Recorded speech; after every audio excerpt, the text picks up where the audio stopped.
But in a sense, all of us want to be part of an awesome story. That's why we go to the movies, right? That's why we watch Netflix. That's why we read books and so forth. We all want to be part of an awesome story. And so that is really the power of creating this coherence across an organization so that marketing and product and engineering can be working together to tell the story in the simplest and most compelling way and to be validating that. Hi, I'm Andrew Davis. And I'm Steve Pereira. And this is the Value Stream Show. Hello, everybody. Welcome to the first episode of the Value Stream Show. So I'm Andrew Davis. I'm the Senior Director of Research and Innovation at Copado and a specialist in DevOps for Salesforce, the platform. And joining me is Steve Pereira. Hi, I'm Steve Pereira. I'm working with Copado as a Senior Director of Value Stream Management. Very pleased to be here.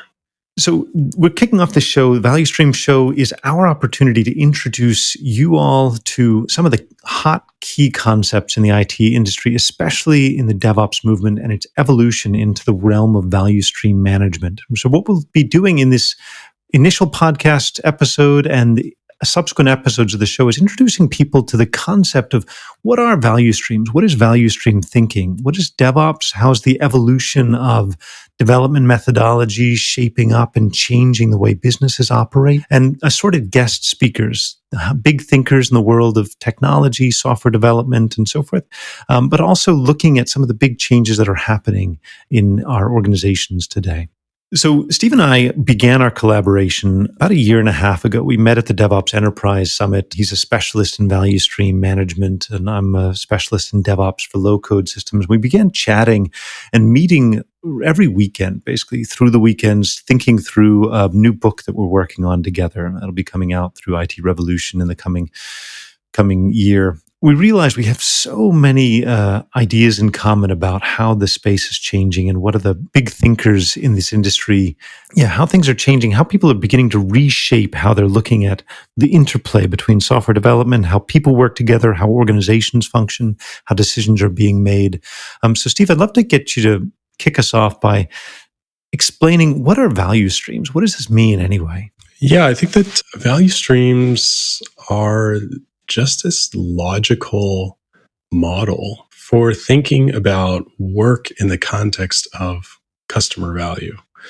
And I think the thing that really opened my eyes to value streams was this idea of working backwards from a customer outcome, right? Like the idea that a customer only tells you if something is valuable when you've delivered it to them and they've had a chance to experience it. And until then, you really don't know that anything that you're doing is valuable. You have this kind of hypothesis or this like Schrodinger's cat version of value where it's like it might exist, it might not exist, who knows if they're going to like it. And we can be fairly confident in the process, but you really don't know until you've put it in front of customers. And so framing our efforts in the context of customers actually validating our assumptions and giving us feedback that we're doing the right things and that things are actually working the way that we hope they are is really important in this realm of business and tech being combined, because for the longest time, we've had this big separation between business and technology, and technology was used for business purposes, but not necessarily an enabler of customer value. But now that's very possible, and it's I would argue, pretty critical to delivering customer value. So because of that opportunity, because of that necessity of merging business and technology in the context of customer outcomes, we need models like value streams to think of how are we actually going to make this happen and how are we going to do this sustainably. And the value stream is the model that I think does a really good job in pulling all those pieces together into something that we can hold in our heads and talk about and use as a context for some of the most complicated and complex aspects of business these days. What strikes me as interesting is that it's not a new idea of looking at what a company is doing from the lens of customer value. It would sound like, marketing 101, for example, or sales 101, that customer facing roles, for example, revenue generating roles in an organization, they have learned to take this focus decades and decades and decades ago. But it's, in a sense, there is this gradual creeping together of these concerns. And it's almost like educating the IT teams on the importance of looking at our work from that lens, that I think most executive leaders in an organization know that the main purpose, you don't want to be looking at your company primarily in terms of outputs, for example, the work outputs that everybody's doing. You want to be looking in terms of outcomes, especially what outcomes will your customers or potential customers reward you for delivering. But I think in the IT world, because I tend to think it's just because there's such a massive amount of complexity when you're dealing with these IT systems. It's a specialized field. People out who are not technologists don't necessarily understand all the details of what's going on. People who are technologists, your mind is completely filled with all of the details of the work that you're doing. It requires so much of one's attention. It kind of squeezes out from your perception all of these other concerns, like, do the customers want this, that we're this thing that we're building? Does this activity that I'm just spent 4 hours on doing today, is this actually bringing any benefit to the customer? And often our work environments have been characterized by a significant amount of, stress and time pressure and time crunches. If you're in a large organization and kind of under the gun to deliver something, and the stress also can trigger a different part of our mind that's maybe not looking at our workflow from the lens of how can we maximize everybody's creative capacity. It's just, okay, another thing to do, and you've got your eyes on, your eyes are on the ground. You're taking one step at a time. You're just doing the work. You're not necessarily taking a big picture view of your own workflow, the team's workflow, what you're building, is anybody using it, and so forth. And as a result, it's easy to get off track. And there's a misalignment between what I think these customer-facing roles would clearly see as the main goal of any initiative, which is delivering customer value, and the things that consume our minds and consume our attention as technologists.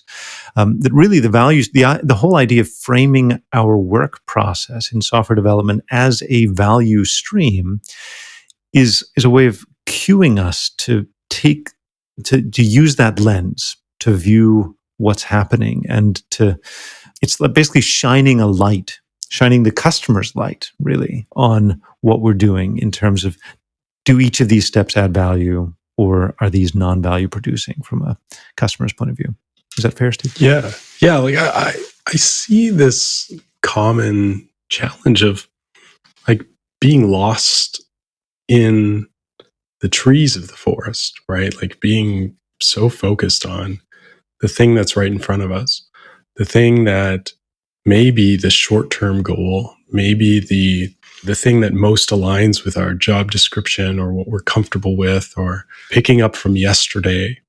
And it's not very easy to shift your focus and zoom level and look at the forest and look at the ecosystem and look at all of the pieces that are involved in the ultimate positive outcome, or what we're really trying to do.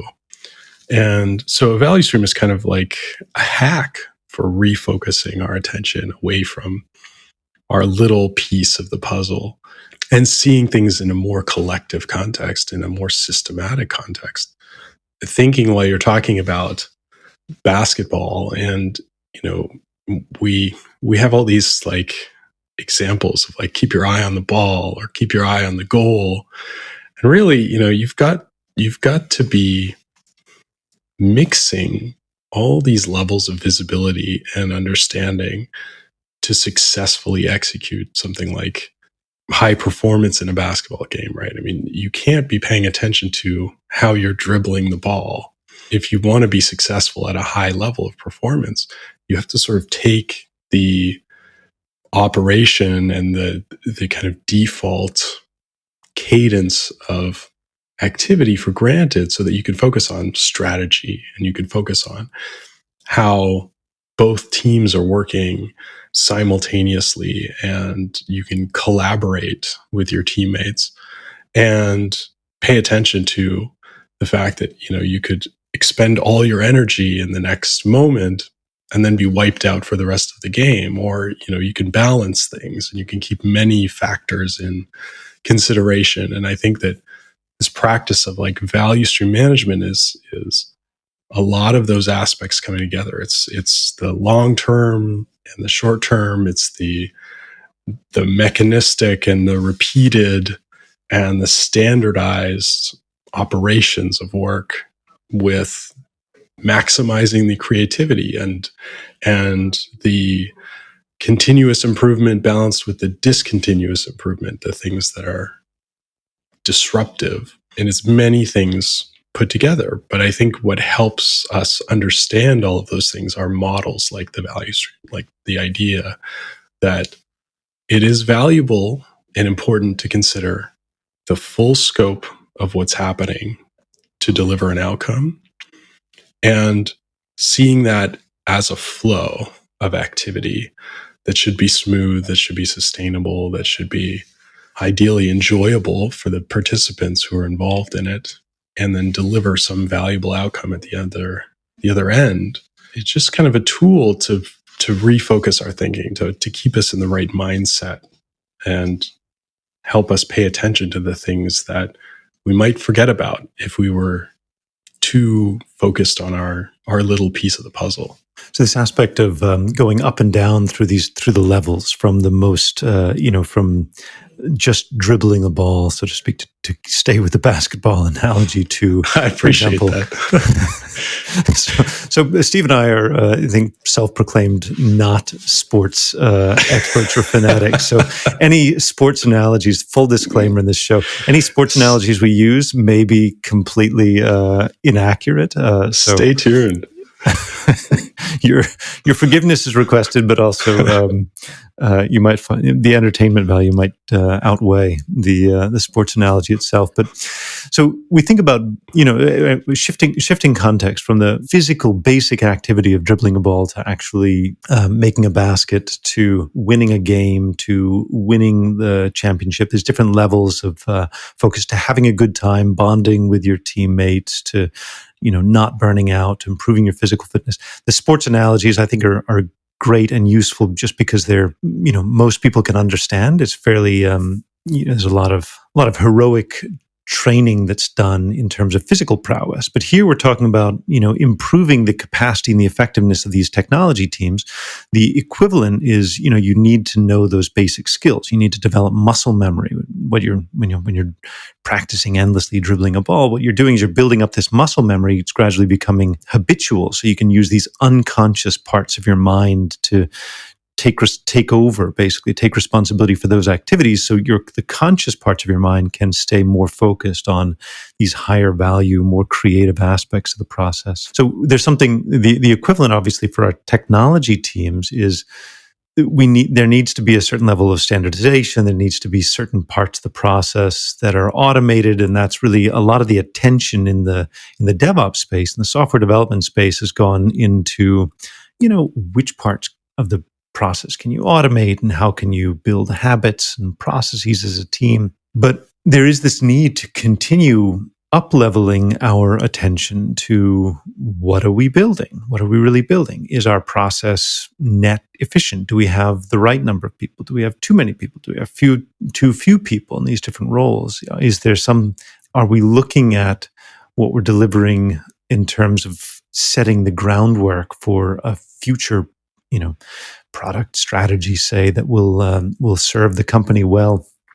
One question that arises in my mind that I think people might wisely ask is, if we have people in the organization, like marketers, say, who have historically focused very much on customer value and what is the customer value that we can be delivering, and they're informing sales and they're informing the executive team, and those teams are saying, here, look, we have a clear market opportunity, there's a clear pain point, other people are doing this, and they give guidance to product organizations, engineering organizations.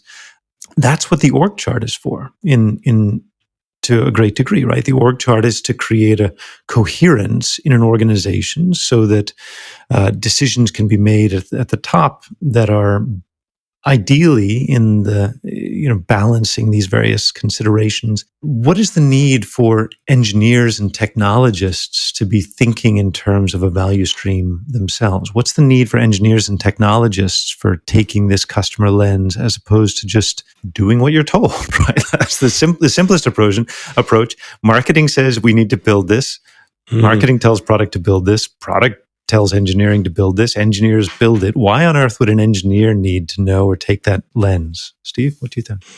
That's such a great prompt, and I think that what it comes down to for me is that you're really enabled in a business by shortening feedback loops as much as possible, right? The more you can enable people with the context to act at top speed with the maximum level of autonomy, right? So to leverage their full capabilities. It's really what it's all about, right? So getting customer insights to the people doing the work and enabling them to make decisions with the right context. And the ultimate context being that customer value. And I would say, I would qualify as sustainable customer value as well, which means, how am I making a decision that benefits customers in the broadest possible sense? Meaning I can continue to do this indefinitely, right? Because I'm not making unscalable or unsustainable decisions. I'm not sacrificing the long term to meet the short term. There's a lot of context necessary to make the right decisions for all of these contributors who are really organized in reality like a relay race, right? They're handing work from one to another. They have like an upstream input that they're hopefully enhancing and then passing to someone else downstream so that that can be ultimately delivered to customers. And so seeing this as a flow, seeing this as a value stream where the customer is present, hopefully throughout the entire process, but ultimately, at the end, at the delivery point, helps frame all the thinking that goes on inside that value stream in the most productive sense. And so when we think about different scenarios of marketing being off in a corner of the org chart and sort of throwing information to other parts of the organization that has to bounce up and down and across the org chart in order to get to where it's going. And at each point, you have essentially a game of telephone, right? It's interpreted and passed on. That relay race, that baton pass happens not just for work, but for information, right? And context and commentary and narrative and data. And so the further that source is from the destination, the more you're going to have this lossy degradation of the signal. And the value stream gives us an opportunity to say, this is a value stream with a specific customer persona, an expected value delivery for that persona, an understanding of the context of that experience that we're trying to deliver, and then ideally organizing all the participants in that value creation and delivery in such a way that that feedback is as streamlined and direct as possible and continuous as possible. And what that requires is a lot of supporting functionality. And I hope this is a piece that we really get to dig into, because I have really strong opinions about the idea of core streams and supporting streams. And what happens when you can't have everyone in the organization in one value stream and everybody, rowing in the same direction. You split up an organization because smaller teams are more agile and more cohesive and easier to manage. And so you have a lot of dependencies. You have a lot of interplay throughout the organization. Your marketing is not 100% present inside of your product development value stream, but it is enabling it. And what does that look like? That's an interesting area of exploration for me. But how do you see this, Andrew? Like you've had experience in marketing and being in that area of the organization and having to deal with the org chart and leverage that structure. What is it like from that side, and how do you think about flow from that position in the organization? So we've been talking about enabling development teams to have greater impact on their business. So I want to pause briefly to talk about the next generation of development teams and to thank our sponsor, Copado. Copado's focus is on bringing the power of DevOps to low-code platforms such as Salesforce, ServiceNow, and SAP. The world of development is changing fast, and a lot of the IT innovation happening in our organizations now is being done on these low-code platforms and being done by people who may not have a traditional software development background. So the challenge is that these systems are becoming incredibly complex. So low-code development may be easy to begin with and easier to get started with, but when you're dealing with dozens or even hundreds of contributors working over the course of months and years, you pretty quickly reach a scale where you need things like version control, automated deployments, automated testing, and value stream management. So that's where Copado helps as the leading DevOps and testing platform for low-code. So if you're managing a platform like Salesforce, ServiceNow, or SAP, check them out at copado.com, get a demo, and find tons of other resources. Now back to our show.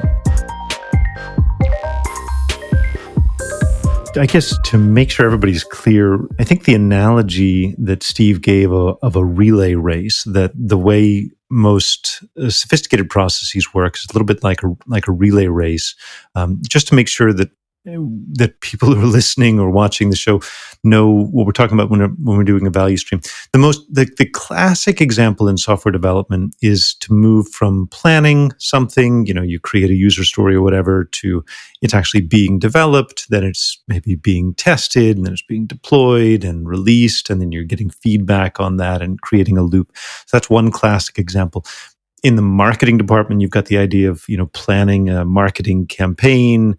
There's the process of creating the content that you would producing as part of that campaign, getting validation on that, adding the creative and design aspects to that, and then beginning to distribute, execute the campaign, goes out across whatever marketing channels, and then you're tracking the feedback. These two processes, software development and, for example, launching a marketing campaign, they're both very, very similar. They both require a sequence of different activities to be conducted. Now, if you are an individual, you're a solopreneur, for example, you can write software, you can do your own marketing, you do all of this yourself. And so the handoff is from one part of your mind to another part of your mind, and it's, you've got all of the context, all the information, you're not confused when you're doing a handoff. But as organizations grow and you're trying to take on bigger, more substantial software development activities and bigger, more substantial marketing activities, you can't have one person who's a super expert in anything. And so you've got to hire people who are an expert in, the planning process, and expert developers, and expert testers, and expert release managers, or in the marketing side, expert content creators, writers, and designers, and these kinds of things. And so you begin to get this specialization. But as you're dividing things up across these different roles, there's knowledge lost. As Steve was saying, there needs to be this shared context. There's knowledge lost in the transition between each of these individuals, including to often, to some extent, knowledge about what's the main point. Like, what are we doing again? It's shocking, I think, how easy it is to lose the main point of what's going on in a software development initiative, in a marketing campaign, in a company. And that really speaks to the power and the importance of clarity for individuals and for teams and for organizations to create a coherence in terms of the understanding. So just so everybody knows, the value stream is that the sequence of processes that have to happen, especially when they're spread out across multiple people. And then the idea of creating a coherence between them to create this efficiency. And I would say, as Steve mentioned, I have had the opportunity to work in a marketing department for the last couple of years. Just recently transitioned out of that role in software development and so forth. It was great education for me to sort of see the commonalities and differences. But the beauty and the power of marketing organizations is that they're storytellers, right? And the human mind does great with stories. And that's the idea behind user stories in software development. But even I think sometimes we get this very anemic version of user stories, as a, blah, blah, as a finance person, I need to do this, so I can do that. So they're bad stories. They're not very inspiring stories. And I think about, like, there's at least a couple of important shifts that we need to take in our thinking if we want to capture the benefit of stories and storytelling for creating coherence across a team and across an organization. One is to move from not thinking in terms of stories to thinking in terms of stories. That's a really important transition. Stories are critically important because they fit the way the human mind works. We love stories. We remember stories. Hopefully we'll have a chance to tell and share a lot of stories on this show. So that one transition is moving in terms of thinking of stories. And then the second transition is like the transition that Pixar talks about, going from taking a story that sucks to having a story that doesn't suck. Right?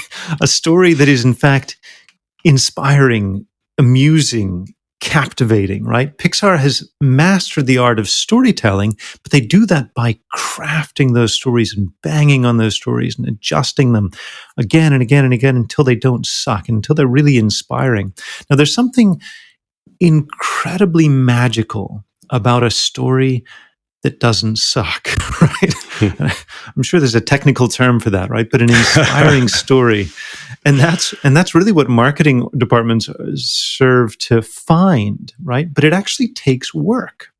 And it takes work to find a story that's inspiring. And so where you get these anemic user stories that are written by members of the software development team, and then when a software developer receives an anemic user story, one that they don't quite understand, they're not quite getting a feeling for what it is that they're supposed to be building, or why, or who's going to help, and so forth, they struggle to understand, then it's hard for them to really put their heart behind building that. But in a sense, all of us want to be part of an awesome story. That's why we go to the movies, right? That's why we watch Netflix. That's why we read books and so forth. We all want to be part of an awesome story. Now, to be part of an awesome story, you have to, find an awesome story, crafting an awesome story, transmitting that awesome story.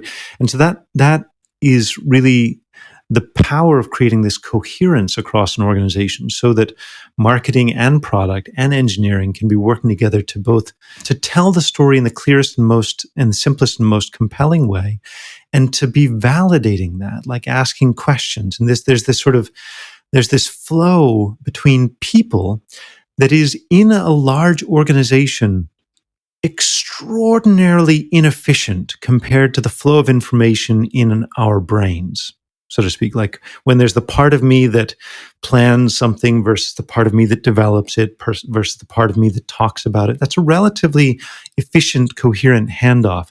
There's this incredible inefficiency in how well or how poorly organizations do that these days, because communication depends upon speech, depends on writing, upon other visual artifacts and so forth.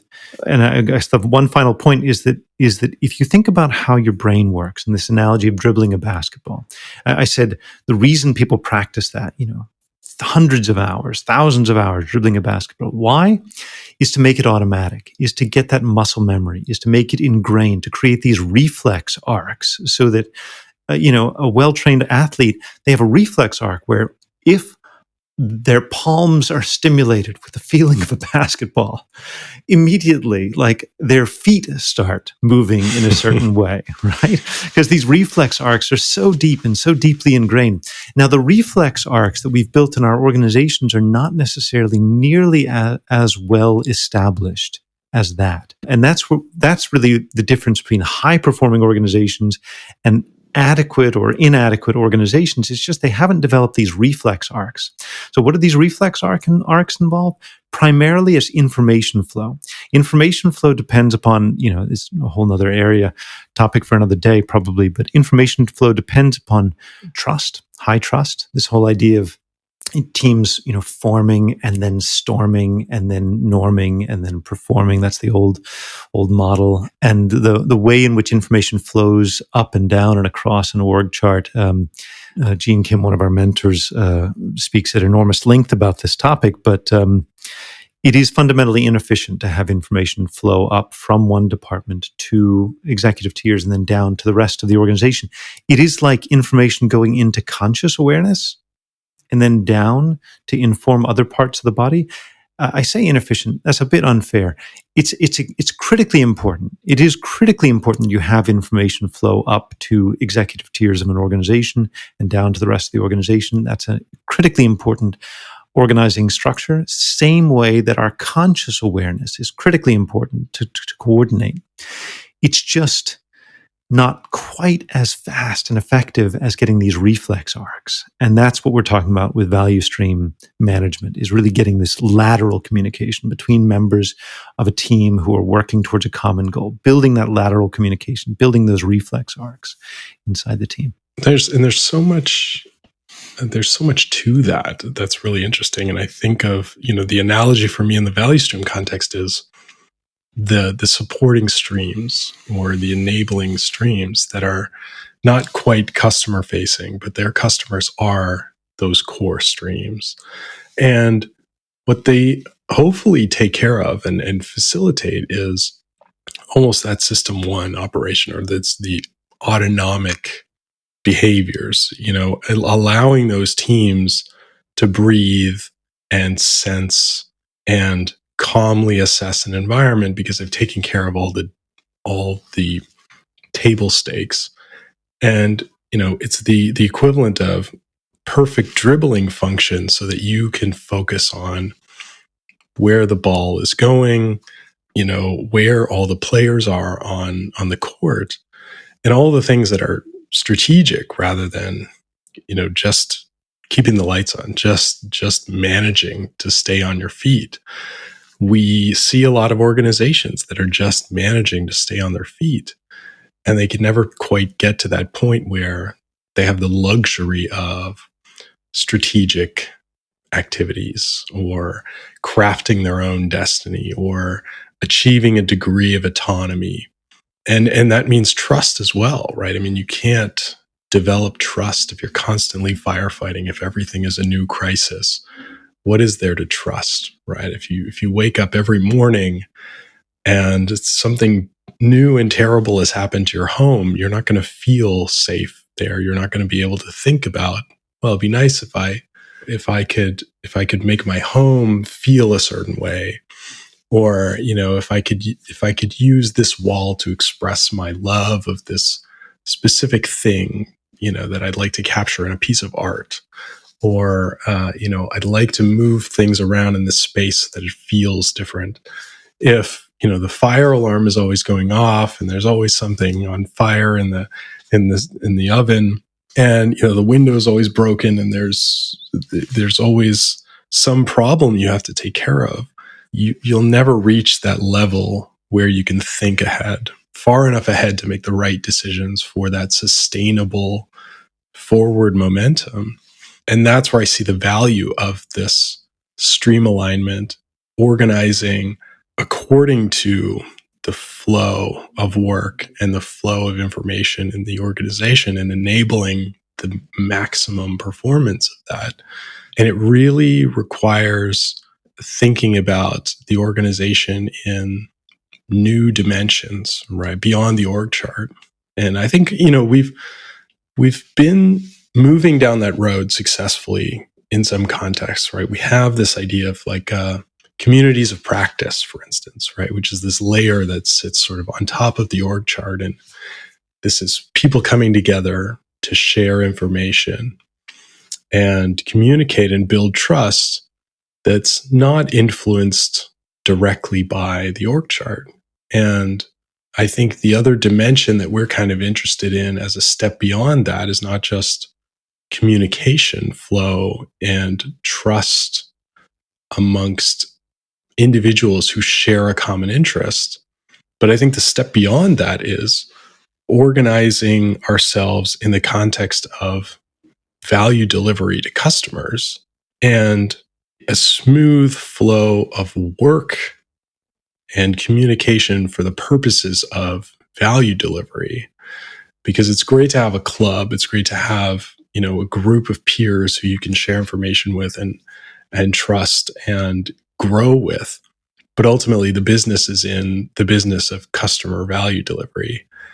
And we're just getting to a large scale adoption of this way of thinking, of the organizing around customer value delivery should be the primary function of the business and one of our most critical goals.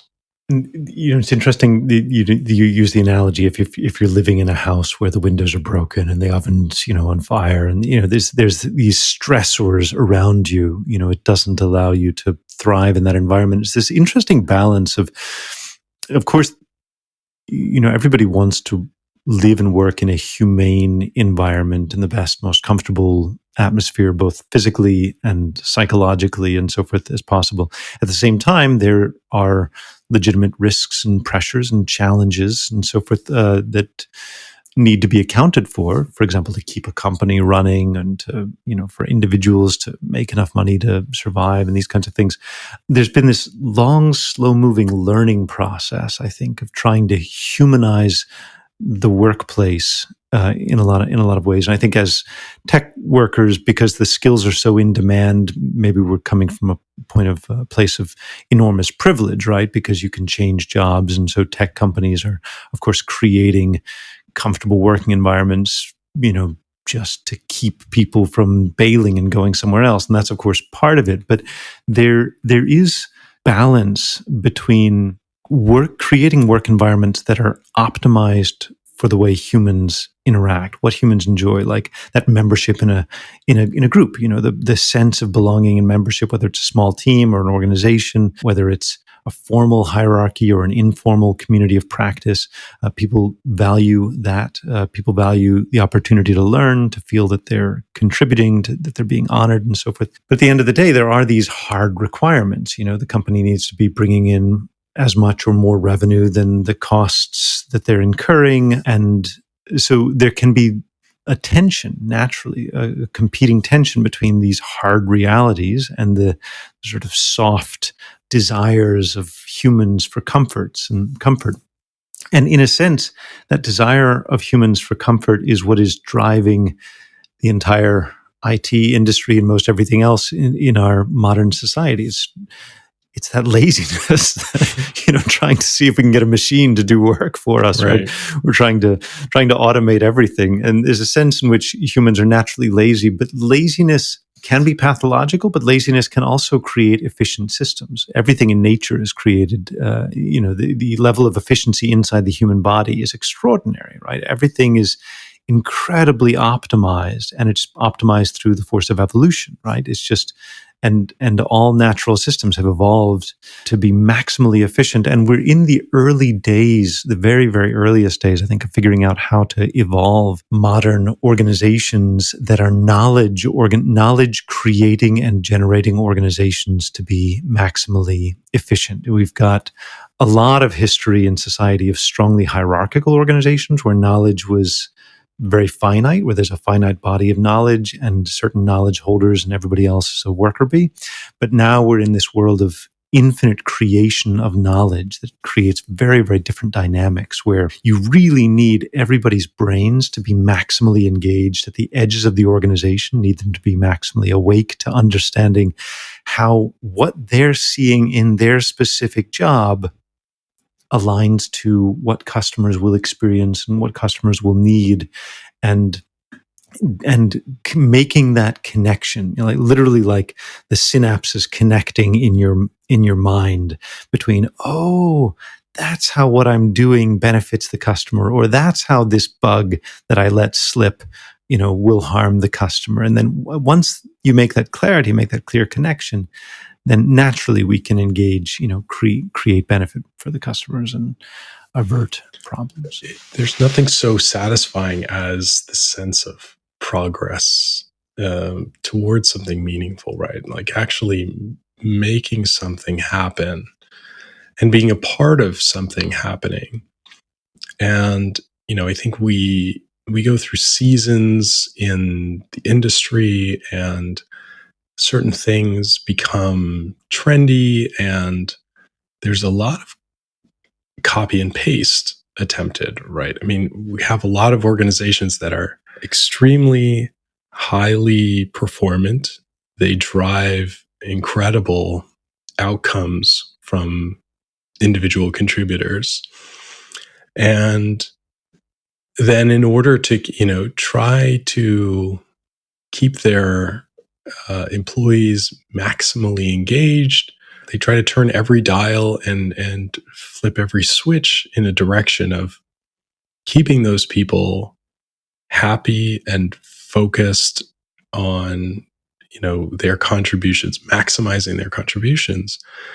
And we see a lot of organizations in the same ecosystem that borrow little bits and pieces of that, right? And what's visible is this sort of, the perks page on the job description, the job listing, hearing people brag about, have X included in my compensation or Y.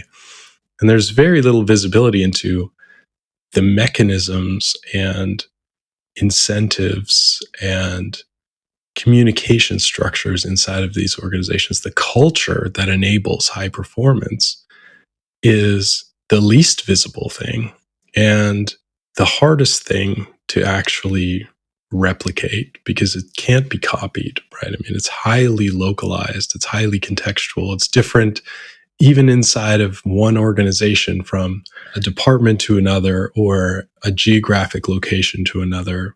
I think that's another area where, as organizations, we miss the forest for the trees. We get really caught up in what we think drives culture, what's going to make a difference. And we can lose sight of the fact that a lot of these positive outcomes, the reason why a company can spend tons of money on meals and unlimited vacation and all kinds of other benefits, is because they've nailed the basics, right? They've nailed, they've built a machine for creating positive customer outcomes. And so they can focus on all the nice to haves, right?